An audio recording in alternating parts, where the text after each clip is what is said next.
what are we looking at here? This is photo number 71. Well, it's my whole family. It was taken at a studio in St. Paul where I think Esther was working there, and her employer took it. And So maybe we can go around the picture and maybe start with your mother right there. yes, well, that's Mom. And on either side of her, there's Bobby and me, and then Papa and Ruth. Where's Ruth? Oh, on the far left is Ruth. And June, Esther, Agnes, Hilda, Mildred. Wow. So I forgot to ask you about sort of genealogy.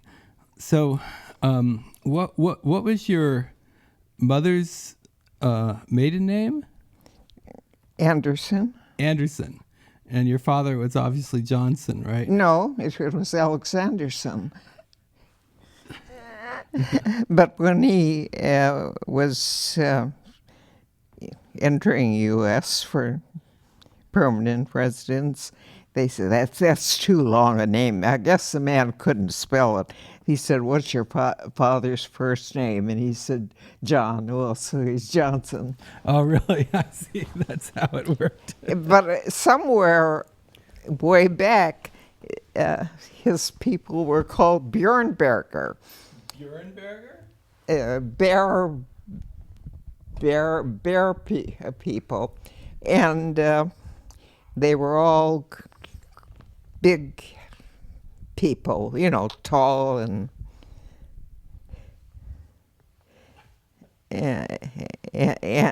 sort of wild. That's interesting. So he looks pretty old there, actually. Well, he was 20 years older than Mama. Oh, really? Mm-hmm. And I heard from her that she was worried that he might be too old to work on the farm. No, well, that was when he was in his 80s. So how long did and his name was August, right? Yes. And how long? August Malcolm. August Malcolm. And how long did he live? Well, I was working here in Los Angeles. It was shortly after I had come to Los Angeles, and they called and said he was very, very ill. But he had been kind of slowed down the last the years before because he had this blood disease that he had too many red corpuscles, and they overproduced blood, and he had to go and have it drained every once in a while. But in the end, I guess he died of a liver ailment, because when I saw his dead body, they were taking it away when I came. His complexion was very green and yellow. I mean, it was... But what sort of liver disease did he have? Well, no one knows. I mean... I see. But it might have been the result of this blood condition. I see. But he was in his 80s, you said. Oh, yes. Oh. And then your mother lived almost to 100, right? Oh, 96. I thought she made it to 90. Oh, it was Esther that made it to 99. Yes. Okay. So she made it to 96, and she had, I don't know, she always had these imaginary diseases. She was sure would have cancer or something. But she had a sort of a heart condition, and it sort of resulted in pushing the car in the snow. But so Ruth arranged for her to go to a specialist in Minneapolis, and he said she had angina. That's all, but that was about 20 years before. She actually died. Yeah. And then she eventually... But in the last three or 4 years, she had what is that? Lou Gehrig's disease. Yeah, well, it has another name. Yes. Right, and that makes it difficult for her to move. No, she could move. It started in her throat, and she couldn't talk. And she used to keep a little notebook, and she asked questions, sort of, but eventually it affected her. It just went further and further. And she had trouble with speech because the first time I was there after she was diagnosed with this, she had trouble speaking, so she'd do a lot of writing. But then she was in a nursing home. Right. So you and Bobby are the only two remaining from this picture, right? Yes. So tell me about Bobby. What was his life like? Where did he go after he left home, and what did he do for a living? And well, first he had to go in the army. But the war was over. It was in the occupational troops. He was down in Trieste. And then he came back, and there was an ad in the paper for someone to help install furnaces. So he worked with that company more or less all the time. And he lives in Stillwater, Minnesota? Yes. I see. So how did... But yeah, he was married and had 10 children. I see. Yeah, he has a very big family now. When did your family start living in Stillwater? Well, Agnes got married. When Agnes got married, she was the oldest. So tell us about Agnes's story. This one? Yeah. Yeah.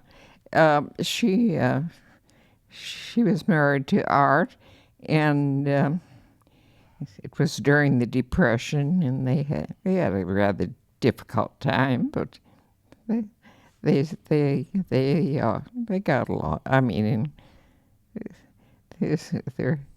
And she was married to him for about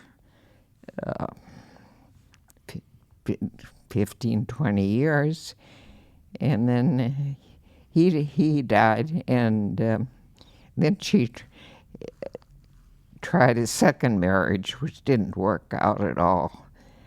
Was that to Wick? Yeah. Okay, I remember Wick. I remember visiting. Right. So she's the oldest. So she went and lived in Stillwater. Yes. And then...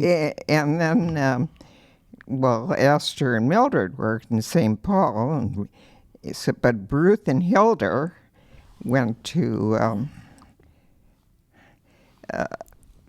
high school in Stillwater. So they stayed with Agnes, but they also worked for the room and board separately, after school, taking care of the children, cleaning up for couple different families. So the older girls, they certainly didn't go to college and didn't even finish high school, right? They finished high school. Esther finished high school? No, Ruth and Hilda. Ruth and Hilda, but not Esther and no. And what about Mildred? Well, she never was the student that the others were. I see. But I mean, she got she worked, and then she met Lewis, got married. We have to do it in order. So, who was the next oldest after Agnes? What? Who was the next youngest after Agnes? Mildred. Okay, so there's Mildred. So tell me, Mildred's there. Yeah. So what? Tell us about Mildred. Well, there was. She always seems to have a difficult time with people and things. She had this mother-in-law, that Mrs. Keir, that was holy terror as far as Mildred was concerned. I mean, Mildred was very sweet. I mean, she wasn't. I mean, she would have liked to have been a nurse, but there was no way. But she worked for a wealthy family in St. Paul, and she took care of the little boy who had diabetes, where he had to have a special food and all that. And but then she married Lewis, but then they moved out to California. So that was during the war. After Lewis was inducted in the Army, but they had a home in Culver City, and during the war, Ruth and Hilder lived with her when she had the two kids. But then, her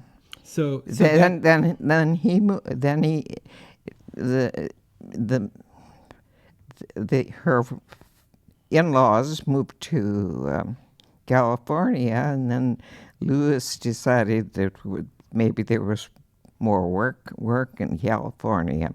He tried to be a chiropractor, but he wasn't successful in that. But he was handy with mechanical things and all that stuff.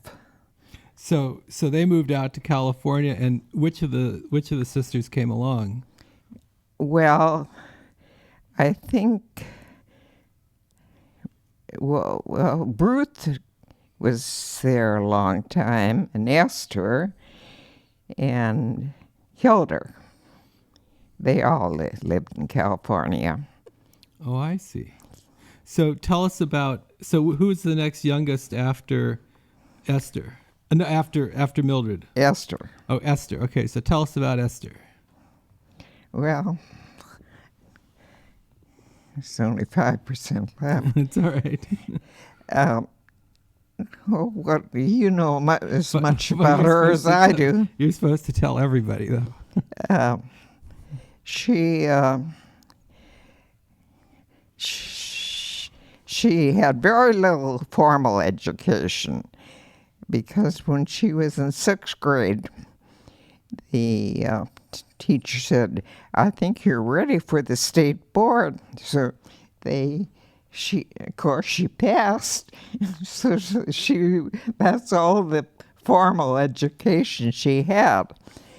But she was a very good cook, so she had nice positions, and she married Mildred's husband's brother, Ted, but he was sort of undisciplined kid. And one time he got into trouble because he was driving the getaway car they were stealing tires, and he ended 30 days in jail, and that was just too much for Esther, so she left him. But she had a child already. Yeah, she had Martha. Martha was a tiny baby. Right. So they had this sort of little house in St. Paul, and Ruth and June moved in with her, so they lived there for quite a while. Oh, I see. Okay. And then she moved out to California. Yeah. When Martha was around, when Martha was little, she was either home on the farm or stayed with Agnes while Esther was at work, and she just come during the weekends. And what was the question?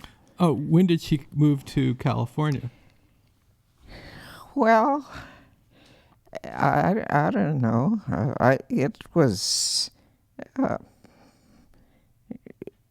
Hilder kept after her, saying she should take a business course. So she went to business school for about six or 8 months, and then she got a job as a secretary, and she just I don't know.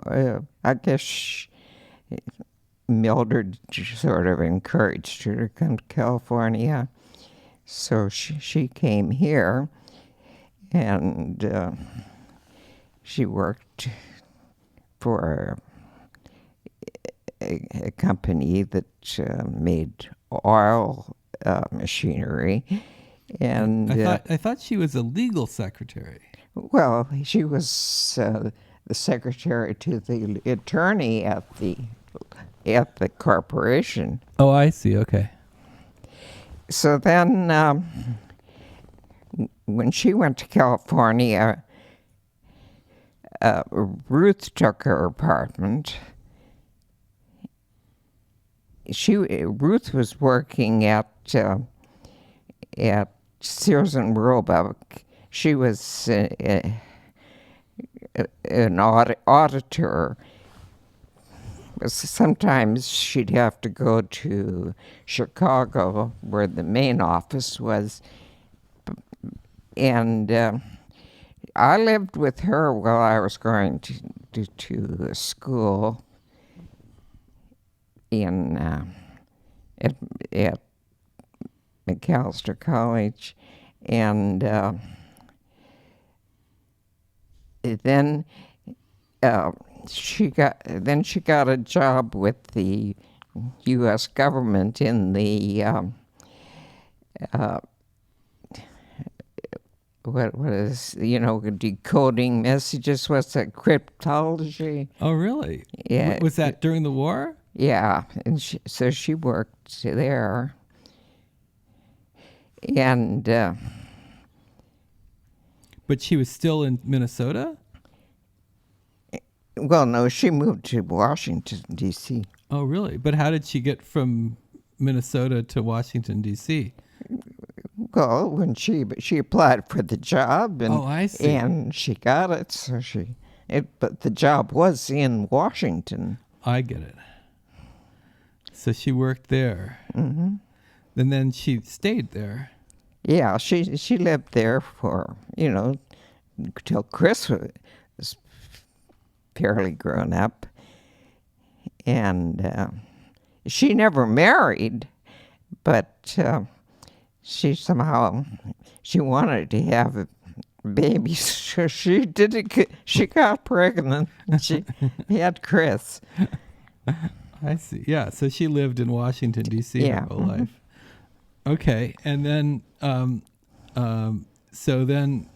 after Ruth, is there June? Is that No, Hilder? Oh, Hilder. Okay, so tell me about Hilder. Hilder was more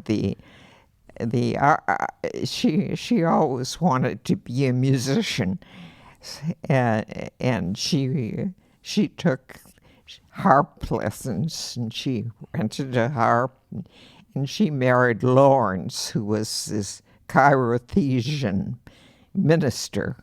What, Chirothesian? Yeah, it was one of those crazy. But she was a secretary, And she, in her later year, as she worked at UCLA for as secretary to Mr. Powell, Dr. Powell, The guy in the library. the library was named after, was he like the chancellor of the university or What? something? Powell was the chancellor of the university or something?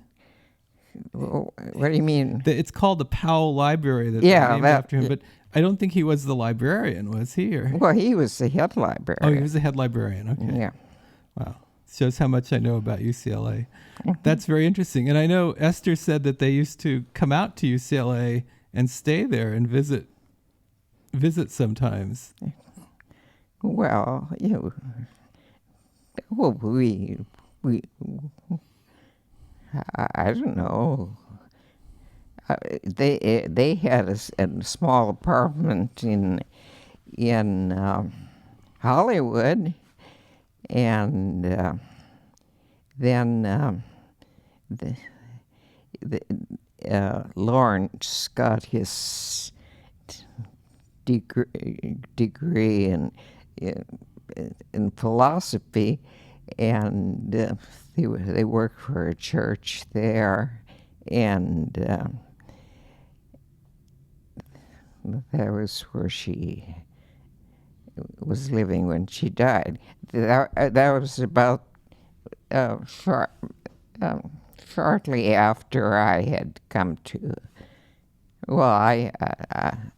to come to California. So she wasn't that old when she died. No, And what did she die of? she had breast cancer, and she wouldn't.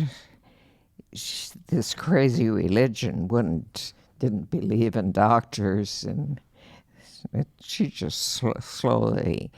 She kept saying, she wouldn't mention that she had cancer. She wouldn't say the word, but she'd say she had some sort of. I was trying to think what what's not tuberculosis, but what's that other lung disease? Oh, I don't know. yeah, well, anyway. Oh, that's too bad. So she's the only one that really didn't have children, really. Yes. Interesting. Okay, and then what about June? Well, she lived with Ruth and Esther, and used to take some courses at the university, but she never attended full time. And then she moved to Stillwater and lived with Agnes and her family, and she worked at the Lowell Inn, which is a fancy eating hotel in Stillwater. And she met Jean, and they got married. Well, they had a very nice house up on the. Yeah. So Jean worked for 3M, right? Yes. He worked there all his life. Originally, Jean's family had been in the lumber business, but they had sort of, that business was went back, just didn't strive anymore. So then he got a job with Minnesota Mining. So when did your family leave the farm?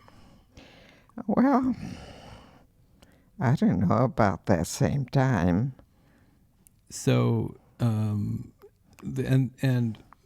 what happened with the farm was there was this environmental company that bought up the farms to make them in natural like wildlife refuges? sanctuaries. So they offered a fairly good price for the farm. And besides Agnes and Ruth didn't think that they should be on the farm by themselves. So all the kids had left pretty much. yeah, I see. And so then your mother and father moved to Stillwater. yeah. I see. And they had a couple of small apartments. There went by the power.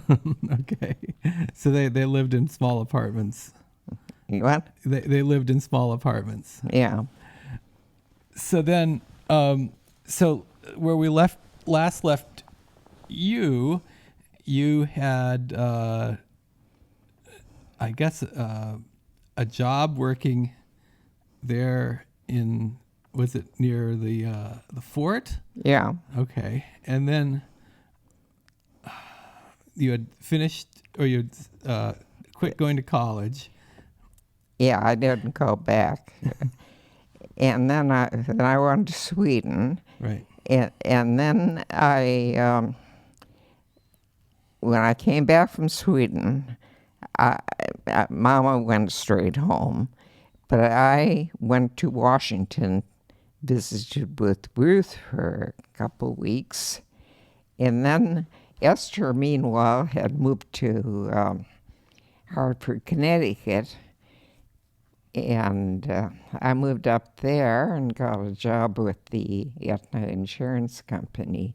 I worked in the casualty department. It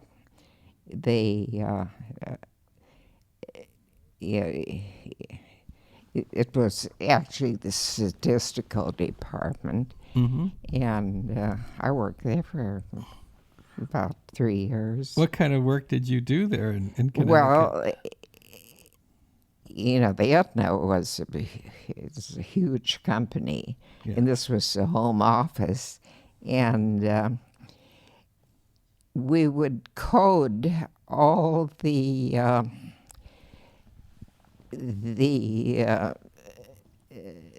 policies according to area and so forth, so they could put it in their computers, so they knew how much rate they had to charge to cover their losses. Wait, did they have computers? I didn't think Well, they had they had some kind of way of keeping track, but it was all numbers. Each, like for a store or eating place, they'd have a certain number, and you'd have a certain area. And they must have had some way of typing up those numbers. I see. So I guess they were simple computers. So was your job to sort of enter the information, or what did you do? You would take a comprehensive liability policy. Now, for instance, I did one on Doris Duke. She had property all over the country, and you had to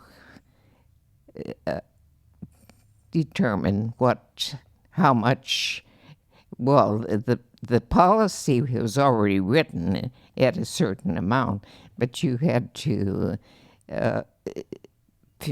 figure out how much each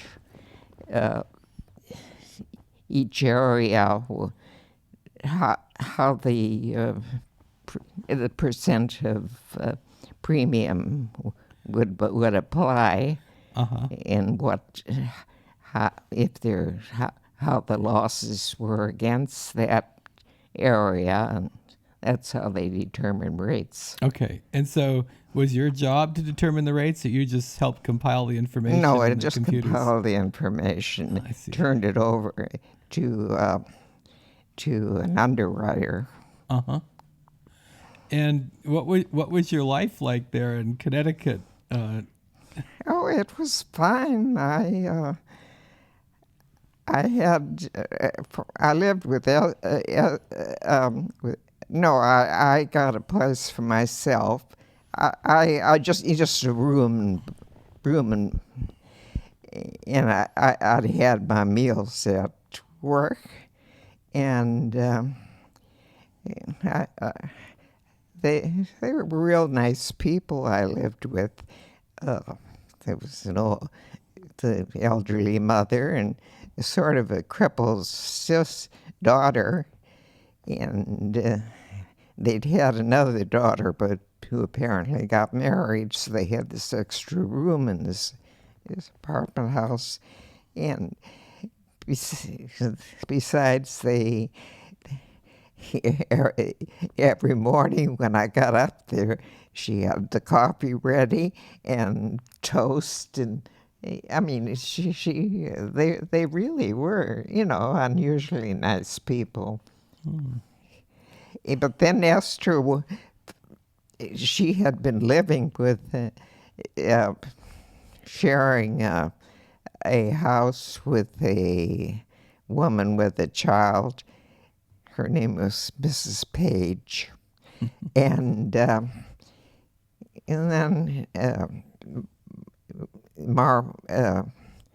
then she finally found an apartment for herself, so she wanted me to move in, help her with the rent, so I did that. And then, I don't know, suddenly she decided she wanted to go back to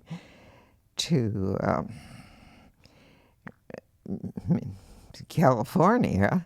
So I finally just, it got to be summer, and Hartford is very hot and not very pleasant place. So I went back to Minnesota, and then I got a job with the Robert Street Market. It was a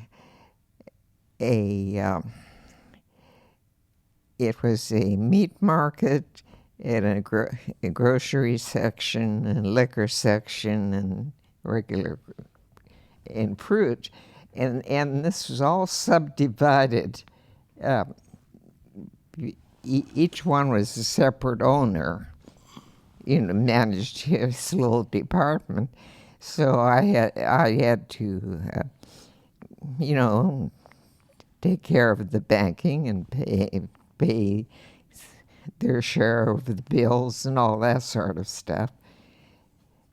And I'd take the bus from Stillwater to St. Paul every day. Wow, that's a long way. What? That's a pretty long way, isn't it? It's about 40 miles. That's a long way to go. All right, and then so then what happened after that? Well, when I was living at home with Mama and Papa in Stillwater, but then Bobby came home from the Army, and Esther was living there too, but then she went to California, and then I was there quite a while, and then there was no place to sleep. So I lived with. I kept my clothes and had my meals with Mama and Papa, and where they lived, it was very close to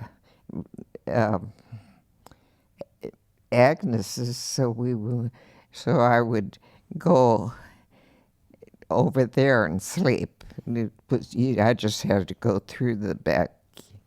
Yeah, I'm sort of in the backyard.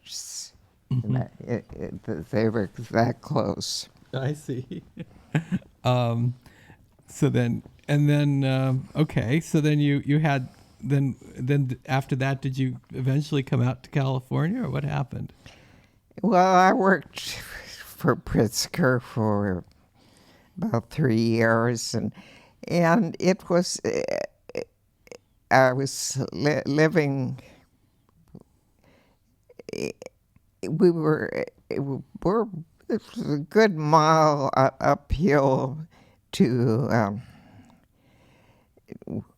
from the bus stop to